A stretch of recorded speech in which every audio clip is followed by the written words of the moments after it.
ikot, ikot, ikot. Ikot sama ka. Naluwag lang. Naluwag lang. Magano. Magano.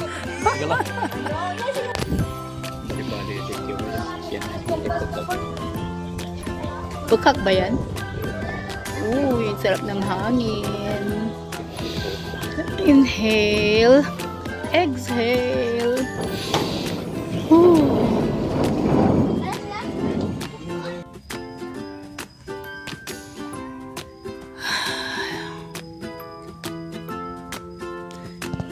Ganda dito guys. Ang daming puno.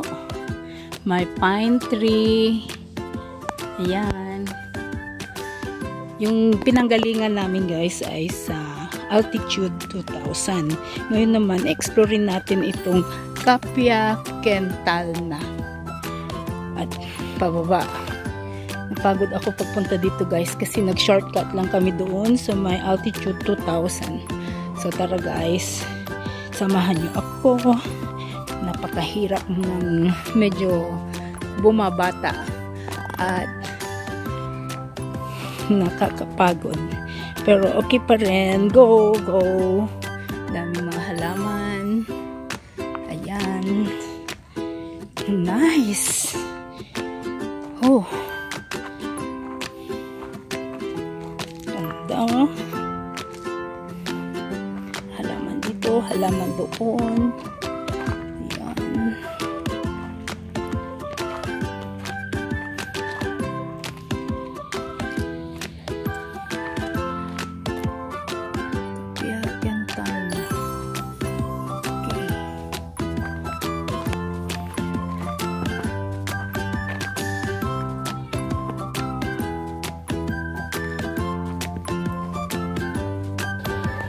Okay, ito na.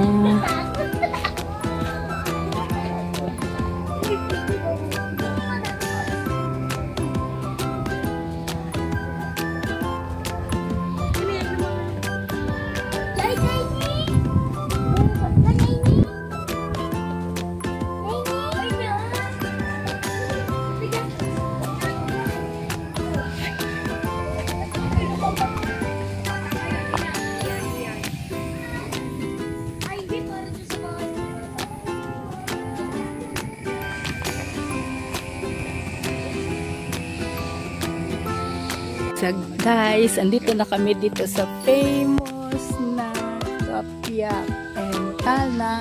Ito yung A house nila. Meron silang magagandang poinsettia at maraming mga halaman over my back. And of course, dun sa front view nito ay ang Tarlac area. Yun, doon nakikita nyo guys. Doon. Overlooking Kamiling, San Clemente, and iba pa. Hi!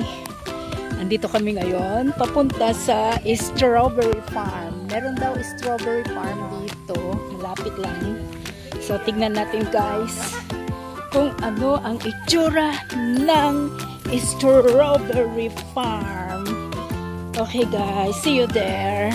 So, ito guys, yung kanilang mga taniman ng strawberry. Konti lang siya. Ewan ko lang kung meron pa doon sa bandaron. Pero sabi nung nakausap namin doon, kung gusto mo raw mag-order, bali 250. 250 yata yung isang tumbler. At ano kaya ito guys? Meron dito isang puno. Ewan ko kung ano ito.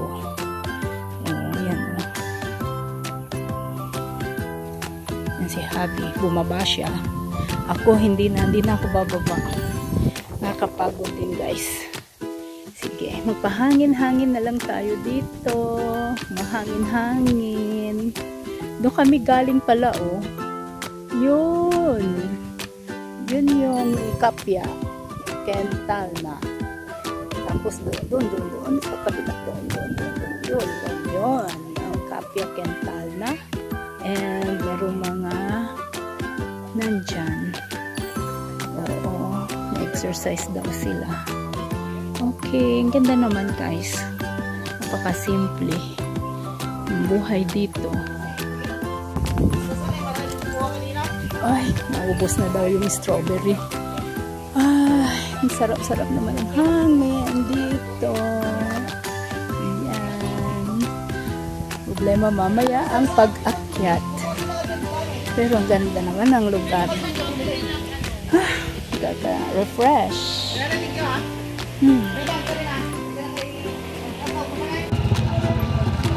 Guys, pauwi na kami at kailangan kami sumakay dito sa motor. Kasi napakahirap na daan, guys.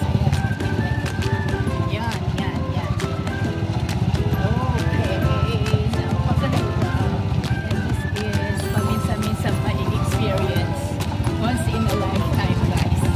Ayan, para akong blender dito sa loob. Oh my goodness. Oh yeah.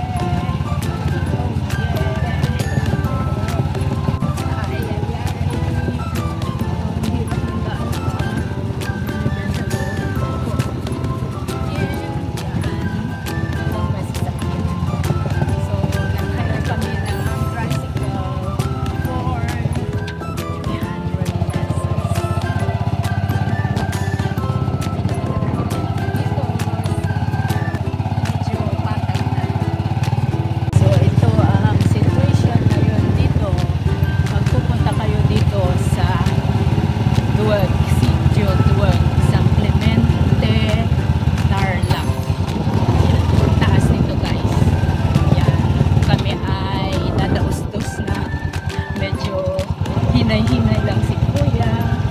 Mayang konti para na kami nasa Jubibo roller coaster. Ayan, and that's the view.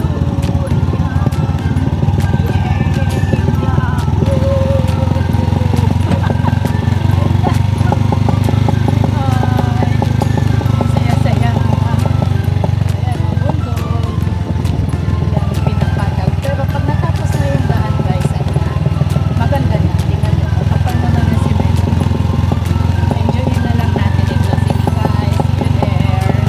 And finally, nakarating na kami dito sa registration area kung saan iniwan namin ang aming sasakyan.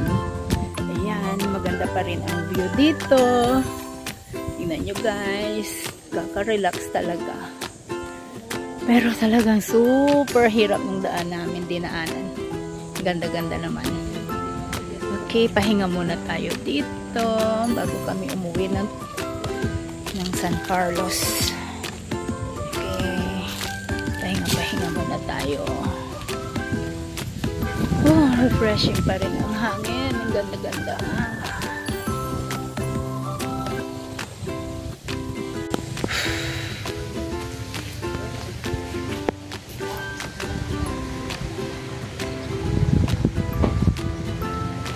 Talikod tayo guys. Ayan. Ang ganda-ganda naman. Kakapagod sumakay doon sa ano. Pero worth it talaga. Worth it yung experience namin. Okay.